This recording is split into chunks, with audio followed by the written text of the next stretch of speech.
The CERNET, through the years, have been able to receive millions of pesos from its benefactors and foreign funding agency.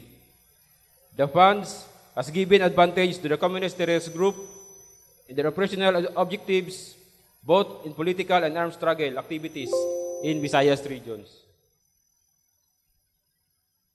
Next, please.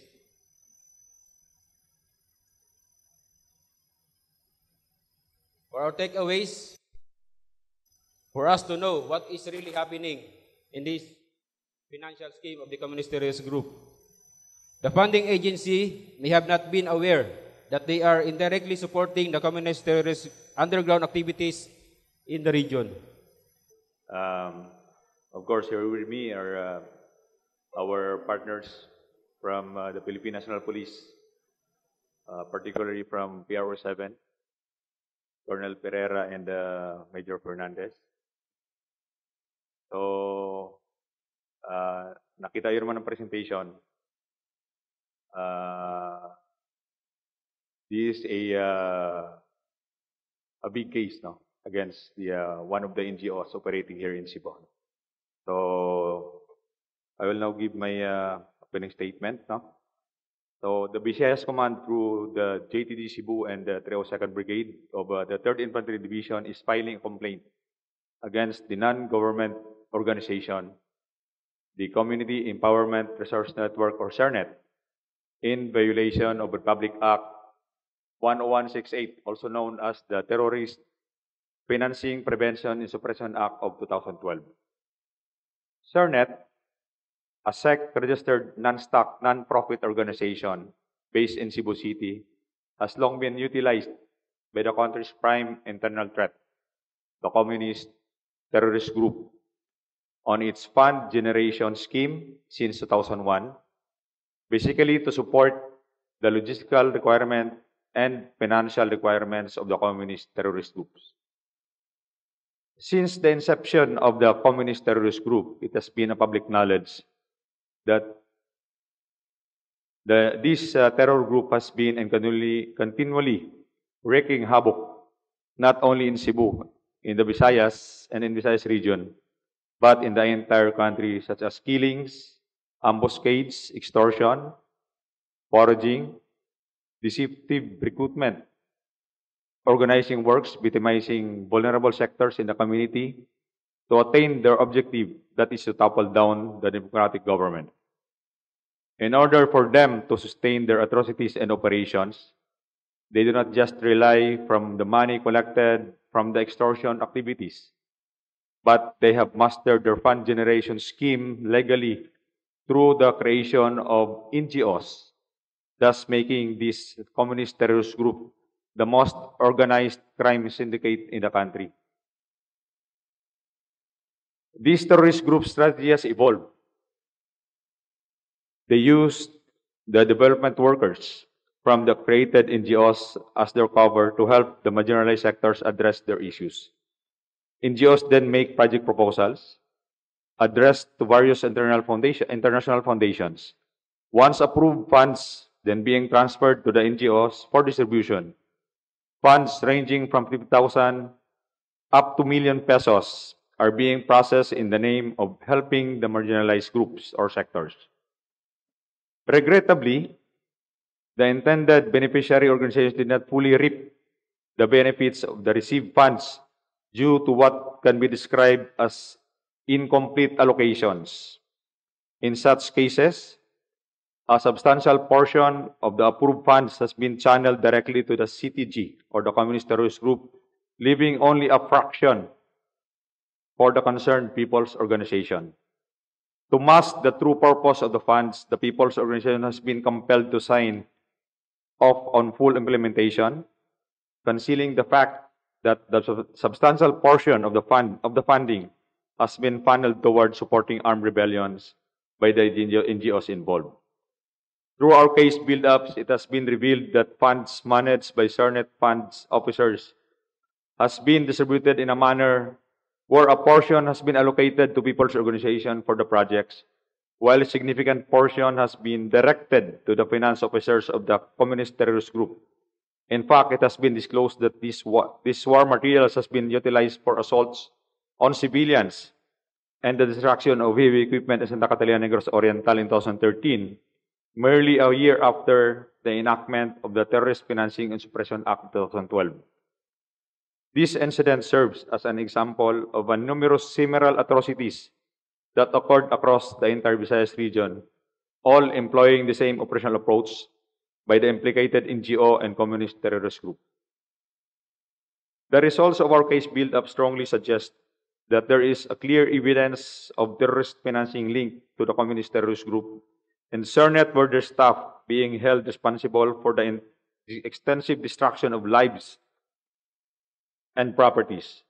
This action is intended to aid in putting an end to the scourge of terrorism in our region and may mark the beginning of the pursuit of justice for all victims. This is not a case against our development workers.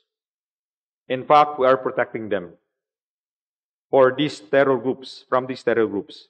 We are fighting against terrorism here, particularly instigated by the communist or the CTG-led terrorism in this case or in this instance.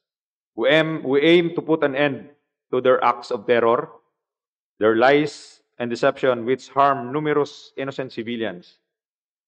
To our military personnel, police officers, politicians, businessmen in other companies subjected to extortion and arson. We call upon the public to be aware of these deceptive CTG tactics and join hands to fight against the CTG-led terrorism. This case serves as a stern warning to those who aid, collaborate with, and conspire with this terror group. This law will not provide excuses or exemptions from prosecution for such individuals. Thank you very much, sir. So some rules for our press con. First, kindly introduce your name and the media outfit you belong. You are only allowed with one question and one follow-up question to give chance for other colleagues. And may we also remind everyone to stick to the main topic for we have limited time to discuss the matter. Thank you very much. Sir Arnold Bustamante ng DYHP, RMN Cebu. Sir, paano natin na-trace yung funds na napunta sa CTG galing dito sa CERNET? In our case build-up, we have traced this scheme of the CTGs. We have our witnesses, we have evidences, and since this case is still ongoing, I cannot discuss this openly, but rest assured that we have a very solid case against this. We have a very strong case because we've been having this case build up years and months ago. Sir, follow-up. I understand yung CERNET ay din sila sa mga LGUs. So, anong mangyayari sa mga LGUs na partner nila, sir? Yun nga ang deceptive tactics eh. Some of the NGOs created by CERNET are having collaborative activities with LGUs, no? In fact, others are accredited by the agencies, no? Hindi alam ng mga LGUs natin ito. Hindi rin alam ng agencies natin because they have the same advocacy. Kaya nga, sabi kanina sa briefing, deceptive tactics nila, nilinihan nila yung agencies which has the same advocacy sa kanila. In the guise na tutulong sila. But behind that is their mode to acquire fund from their from foreign NGO, which is unwitting then, and then large portion of the fund will be channeled to the communist terrorist groups. Of course, may implementation of project. Kaya kanina sa presentation, they allocated 40% of that para ma-implement kunwari ang project. Of course, they are subject to audit by the funding projects. So, yun nga. But of course, the large portion of that will go to the... Hindi sila kasama sa kaso, sir? Yung No, mga LGUs? So far ngayon, hindi sila kasama sa council. Wala naman implementation ng project na galing the projects, kaya kasama dito yung councils at saka board of trustees kasi they are the one approving the projects. The LGUs and the agencies are not involved in the approval of projects. Good morning, sir. Zunix Napaliagan from DYLA. Sir, who are the people involved in the operation of this organization? There are actually 27 respondents in this case. 27 respondents in this case, no? There are actually 27. There are actually the councils, CERNET staff, the board of trustees in year 2012. So maybe if you can get a copy from the prosecutor's office, you can have the copy. I cannot name them. No? Na marami sila. Kailan ito na-file? We filed this May 23 of 2023. Yan, this May. But i-confirm ko lang, sir, mayroong mga prominent lawyers ang involved. There was one, the legal counsel of CERNET, way back 2012. Kasali siya sa kakasuhan. Yes. Ano lang sir? Sir, magkano na, ilan na yung pera na napunta talaga sa kanila, sir? From, mula pagsimula. Actually, there was an independent individual, a group of lawyers actually, na curious about this. No? They conducted investigation. It is actually based on open source data. Hindi ito acquired na patago, kundi open source. No? And based sa result nila, ang investigation, as of 2018, CERNET and its core organizations have accumulated more than 333 million from foreign funding agencies. So, considering 60% of that will go to the CTG, more or less 200 million goes or went to the CTG. Sir, good morning. Desiree Padilla po ng DYSS. Sir, makikipag-coordinate po ba tayo sa mga LGUs para hindi na po maulit ito at malaman po natin kung yung mga may mga NGO na lalapit sa kanila, yung pondo talaga is for people's organization at hindi for the terrorists po, sir. Yes, that is supposed to be what we will be doing. No, actually, I started sa 302nd Brigade. We already started having sessions with the different agencies, informing them about the scheme. And actually, hindi pa namin ibang LGU, hindi pa namin nakakausap. But after this filing of case, we will inform them. Actually, in our Peace and Order Provincial Council meeting, the PPOC approved already a resolution for the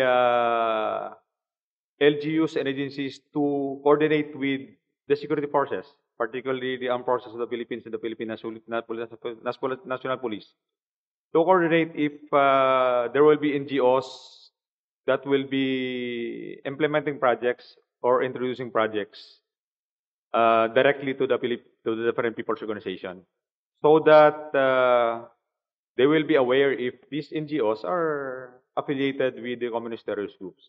So, medyo na ano na natin ito. Sir, follow-up lang po. Masasabi po ba natin, sir, na kahit anong upgrade ng gobyerno sa mga equipment natin, especially sa AFP, pero yung kabila din, sir, is upgraded din yung mga gamit nila dahil dito sa pondo na nakukuha nila through sa, yun nga, parang scam ba? Yes, of course. According nga sa kay, i-quote ko lang si Noel Legaspi, surrendery from far south Mindanao region, no? The NPA platoon needs 200,000 pesos per month in order to sustain their operations. So imagine saan nila kukunin yung 200,000 pesos. For an NPA platoon, that's a regular platoon, this is more or less 30. They need 200,000 pesos kasi pang-suporta nila sa pamilya ng mga NPA members. So pamilya na tinatawag, pang-support sa operations nila, pambili ng bigas, pambili ng bala. Ganon, no? the resource generation from their terrorist financing network, which is this one, through project proposals submitted to the foreign NGOs, is isa lang. Iba pa yung extortion activities nila from the different companies and businessmen and politicians. But itong mga nagbibigay sa mga extortionist nila are not exempted from filing of cases also. Pag malalaman sila, we can file case against them. We have two laws against terrorism now. We have the TFL or itong Republic Act 10168 at saka meron tayong ATA law of 2020. So we can also file that case against them if they are supporting, providing, or members of the terrorist organization. Sir, kahit parang napipilitan lang sila magbigay kasi may threat sa buhay nila. Yes. They should not give. Kaya nga, noong 1977, inilabas ito ni Juma Sison yung book, yung published book niya, Our Urgent Task. Nakalagay doon na they will result into their RBKO operations. Yung RBKO is Revolutionaryong Buwis sa Kaaway na Uri. This is simple term sa extortion activities nila. Kasi umaangal na yung mga masa nila, gutom na nga yung mga masa, naghihirap na, kinukolektahan pa. That's why nag-evolve sila into these extortion activities na dapat bubuwisan nila yung mga mayamang uri.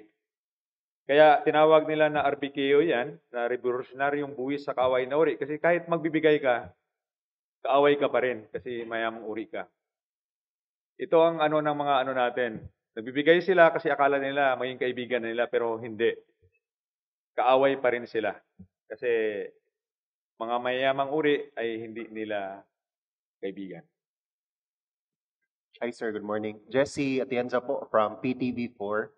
Sir, ilan po yung identified LGUs po natin na parang na-implementan din po ng project nitong NGO? As of now, we cannot certain the how many LGUs, no. Nasukupan na namin na meron mga iba't iba ang LGUs, pero as of sa lahat hindi natin ma-identify, and we cannot disclose that yet because the case is still ongoing. And then one more na lang po sir. Sa side naman po ng PRO, ano po yung assistance po na ating may bibigay po dito?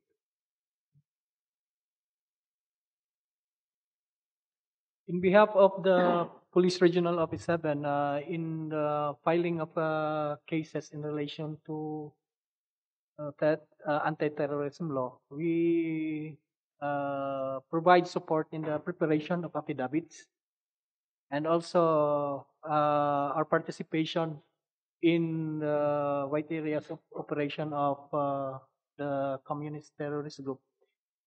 We provide active role to suppress the CTG, and also at the same time in filing cases in violation of law, in the enforcement of law, we provide active participation.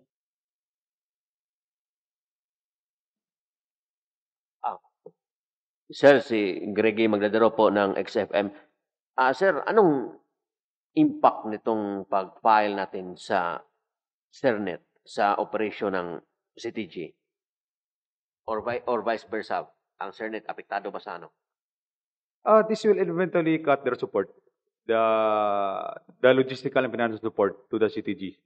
Kaya hindi natatapos ang gera natin eh. Kahit na isang squad or masabi natin dismantled yung isang guerrilla front o ano nila, hindi na ubos kasi they have still financial support to sustain their operations such as recruitment, procurement of firearms and ammunitions. So the final case will eventually cut the support of the financial support and logistical support to the fighters actually, no. Negros Oriental before is konti na lang. 7, 3, pero they still continue to exist because itong flow ng support nila, no. Insurgency problem natin is a multifaceted problem. It is a socio-political military problem, no. that has the following factors bakit nag-exist, no? Ang narrative nila na may emergency dahil may kahirapan, poverty, hindi yun ang reason eh. Yung kahirapan are just issues, no?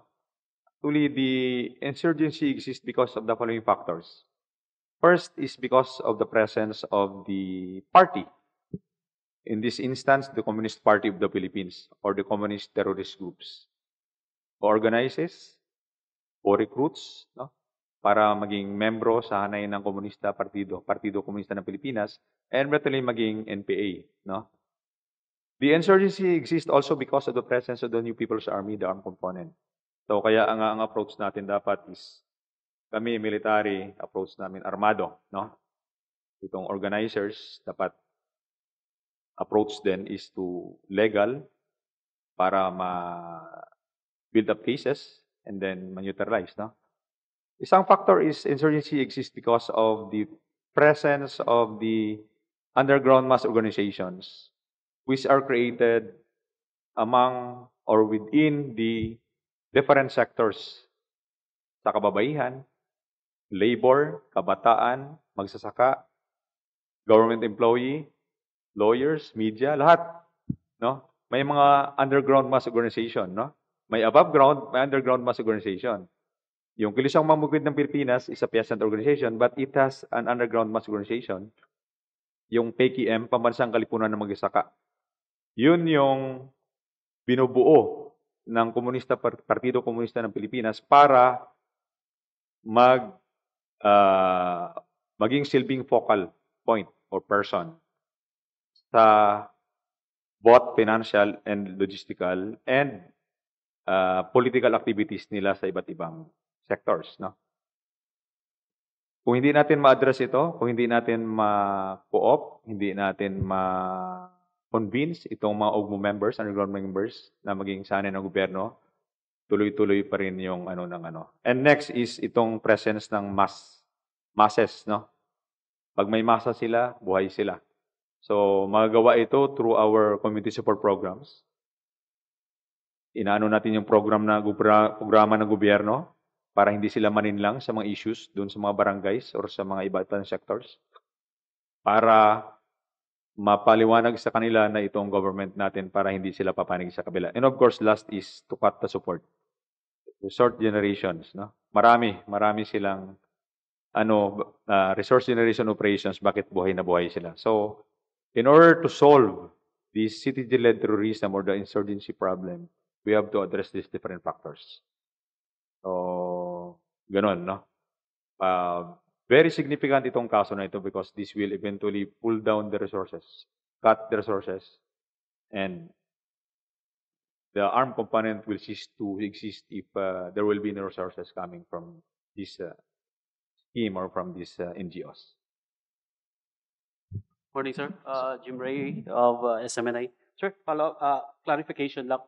Ang operation ng SERNET is for Cebu lang or meron tayong meron tayong nakikitang operation din nila sa buong region? Operation ng SERNET is entire Visayas region. Kasama Region 8, kasama Bohol, kasama Negros Oriental, kasama ang Negros Occidental. Okay, thank you, And sir. Cebu, of course. Sir, other question. Aside sa SERNET, may iba pa ho tayong namamataan na NGO fronting ganitong scheme na nakabase din dito sa Central Visayas? Meron tayong mga binabatayan which I cannot disclose this present, no? Today because we have ongoing case build-up pa rin, no? But the same scheme, no? All over the country. Kung nabalitaan nyo, last year, na-convict yung finance officer ng Rural Missionary of the Philippines, which is involved also in terrorist financing. The same scheme, 60-40 scheme, 60 to the CTGs and 40 to the... I cannot remember another case of terrorist financing also that was convicted. The same scheme then, no? So, all over the country, they are operating this kind of scheme, no? We have built up cases, other units, I'm sure they are building up cases against this, in order to put an end to these terror activities of the CTGs. So, ganun ka, ano. Kaya nga, the biggest crime syndicate itong communist terrorist, no? Kasi they have mastered this form of acquiring funds legally, pero may illegal na napupuntahan. Last question from my answer. For sure, no, dahil I'm sure alam na nila yung sa part ng CERN, alam na ho nila yung action natin. Aware din ho ba kayo na baka balikan ho tayo at alam naman natin yung narratibo nila na sasabihin no, red tagging na naman, so on and so forth. Yes. Of course, they will fight this. Alam naman natin, pag legal battle, they will discredit us, they will discredit the witnesses, no? But we are very confident in this case that we will win, no? Justice is with us, no? We really want justice to the victims of these terror acts, no? We expect further, even sa punto na baka magkaroon ng punitive actions against our witnesses, including me, no? I will be vulnerable for their actions also. We expect that. And of course, since this is a legal battle, we expect their lawyers affiliated to them, no? Na susuportaran at saka bigyan nila ng pansin ito. Mayroon bang, aside sa international fund, mayroon bang fund from Congress? From Congress? Ayan, hindi ko masyado masagot kasi we are just focused on this case na. So, thank you very much. I think, meron pa po ba? Panglasa lang po, Ah, sir, saan na po tayo sa aim natin na gawing insurgency-free yung Visayas or region, no? Cebu was declared as insurgency-free last March 2010, if I'm not mistaken. No? Bohol was declared as insurgency-free last February 2010. Other provinces in Central Visayas were declared as conflict manageable already. No? But it doesn't mean that we will lower our guards. No? Remember, sa Bohol, the last week of August, insurgency-free, but we still have encounters. Sa Negros Oriental, conflict manageable, but we still have encounters. Sa Cebu lang, wala tayong armado, but yung urban operations ay napakalakas dito sa Cebu. Source of logistics, source of finance generation, source of recruits, source of cadres dito. Wala silang armado. So, the same, no? Ang ibig ko sabihin is, kahit insurgency-free or conflict manageable, the insurgents will not cease from recruiting. They will not cease from generating resources to support their operations. So, the more that we should be vigilant, if we are insurgency-free or conflict manageable, the more that we should be vigilant because dapat protektahan natin ang naitayo nating ang status, which is yung insurgency-free. No? So, yun nga, na-remind ko, we should not be lower our guards even if the region or the area has been declared as insurgency-free. Because the more that we should be vigilant if we declare those areas as such. So, thank you very much for all the questions being raised by our media partners. But, yes, sir. Sige, sir. Sige, sir. Sir, other issue na lang tayo, sir. Ay, wait, sir. sige, sige. Just Yan na lang, sir. after. Yan na lang. We just wrap this up, no? From here, we also like to hear statement or commitment of support from the PRO Region 7, starting from Police Colonel Ed Hale Pereira, sir. Good morning to each and everyone. Rest assured, the PRO 7 and will support the armed forces in filing cases in relation to legal advices, in relation to preparation of affidavits, and seeing to it that we will be filing at least an airtight case. Again, your PNP is totally supporting the armed forces in their functions and in their trying to maintain the insurgency-free and conflict manageable situation in the whole region. Thank you very much, sir. And also we have here Police Major Luke Mahatma Fernandez for his closing statement. Yes, good morning. I would like to reiterate the statement of Police Colonel Pereira that always the Police Regional Office 7, particularly me, I am the City Legal Officer of Cebu City Police Office. We are in support in our role in the suppression of communist terrorist group. Our active role in wide areas of operation. At the same time, our supporting role in the rural areas of operation. Particularly this coming election, we actively support the Armed Forces of the Philippines. Thank you. And finally, the closing statement from our Brigade Commander of 302nd Brigade, Brigadier General Joey Escanillas. Again, to my heartfelt thanks to our partners. Now, since we build up this case, our PNP counterparts have been our partners.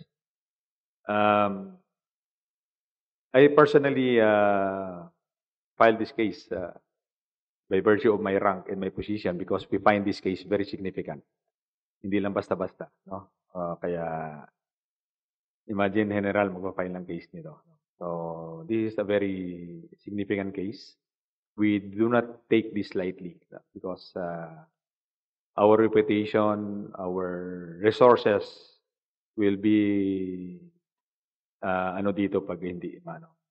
So we have to stop or put an end to the terror acts of the CTGs and expose their deceptive tactics, no? And cut the resources in supporting their armed struggle. So that's why we are doing this. This is for our countrymen. This is for the victims of the decades long of their terroristic activities, to give justice to the victims, no? So again, maraming salamat sa ating mga pinunlakan nyo ang aming imbitasyon para mapaliwanag rin sa ating kababayan kasi I know they are conducting the same, no? Na parang inano na it's part of propaganda na walang katotohanan yung ating allegation, but we have a very solid case, no? Inano lang natin yung batas, no? This is not a red tagging because I guess this is the right venue, this is the right course of action. File case against them. Hindi tayo nag-iingay, hindi tayo we expose or we discuss by facts, not by hearsays here, no? So again, maraming salamat sa inyong lahat at magandang umaga. Thank you very much, sir. That concludes our press conference today. On behalf of the whole Team Visayas Command AFP, we would like to thank once again our media practitioners for coming here. And if you wish to cover the preliminary investigation later, that's 1 p.m. It will be at the DOJ. So thank you very much. All other questions can be shoot after the press conference. So pwede na po, especially those who have just arrived, ma'am, no? To also have the opportunity to ask questions from our resource speakers. Thank you. Sir, another issue tayo, sir. Preparation lang natin. Gaano na tayo kahanda, sir, sa election sa Negros?